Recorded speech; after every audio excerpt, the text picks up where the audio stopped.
how to make all TikTok videos private at once. So if you want to make all of your TikTok videos private all at once, then open up your TikTok, and then on the bottom right corner you will have your profile icon. Tap on your profile, and from here on the upper right corner you will have a 3-barred icon. Tap on that and head over to settings and privacy. And here, if you scroll down, you will find report a problem. Tap on that. Before proceeding, make sure to like and subscribe our channel for more videos. And now under topics, tap on account and profile. And after that, here you will have tap on editing profile, and then scroll down and tap on other.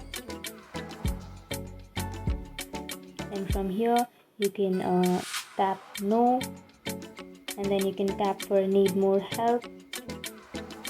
And now here you have to write about what your problem is, and you have to write that I want to make my TikTok videos private at once. And after writing that, you can simply tap on submit, and TikTok will take action within 2 or 3 days.